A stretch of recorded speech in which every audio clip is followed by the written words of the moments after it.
30 June পরিকল্পনা মন্ত্রণালয় থেকে একটা হচ্ছে মতামত দিয়ে হচ্ছে চিঠি জারি করা হয়, যেখানে বলা হয় যে আমাদের হচ্ছে যারা ব্যাচেলর ইউনানি আয়ুর্বেদিক চিকিৎসকবৃন্দ তারা রেজিস্ট্রেশন নেবে বোর্ড থেকে। কিন্তু আমরা জানি 1983 সালের অর্ডিন্যান্স অনুযায়ী বোর্ড শুধুমাত্র ডিপ্লোমাদেরকে রেজিস্ট্রেশন দেয়। এখন আমরাও যদি হচ্ছে বোর্ড থেকে রেজিস্ট্রেশন নেই তাহলে ডিপ্লোমা এবং আমাদের মধ্যে কোনো পার্থক্য থাকছে না।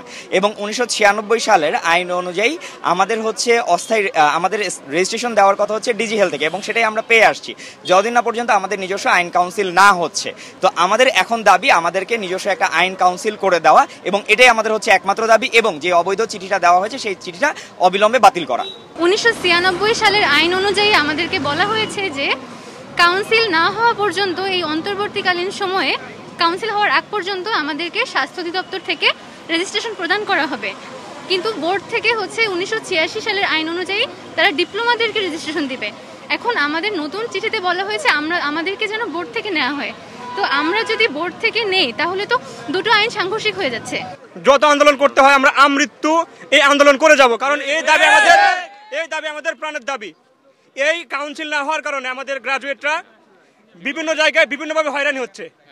আমরা আমাদের চিকিৎসা সেবা জনগণ দূর করে পৌঁছে দিতে পারতেছি না, জনগণ ইউনানি আয়ুর্বেদিক চিকিৎসা থেকে বঞ্চিত হচ্ছে।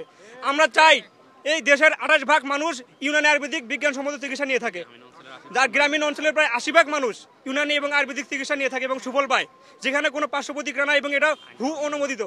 এবং থেকে স্পষ্টভাবে বলা হয়েছে যে গ্রাজুয়েট ইউনানি এবং আয়ুর্বেদিক চিকিৎসকদের একটা নিয়ন্ত্রণ কাউন্সিল থাকবে এবং সেটা স্বতন্ত্র থাকবে। কিন্তু এই অবৈধ যে বোর্ড, যেখানে ফ্যাসিস্টদের দালালরা বসে আছে, এই দালালদেরকে আগে সরাতে হবে বোর্ড থেকে, এবং সেই বোর্ডে কখনোই গ্রাজুয়েটরা যাবে না।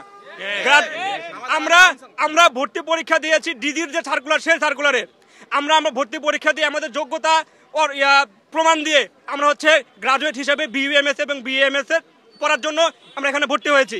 সুতরাং ডিজি আমাদেরকে একটা স্বতন্ত্র কাউন্সিল করে দিতে বাধ্য, এবং ডিজি থেকে যেহেতু আমাদেরকে নিয়ন্ত্রণ করা হয়েছে এতদিন, এখনো এবং স্বতন্ত্র পৃথক কাউন্সিল গঠনের মাধ্যমে এবং সামনের দিনগুলোতেও এই আমাদের রেজিস্ট্রেশন থেকে শুরু করে আমাদের সমস্ত নীতি নির্ধারক হবে ডিজি।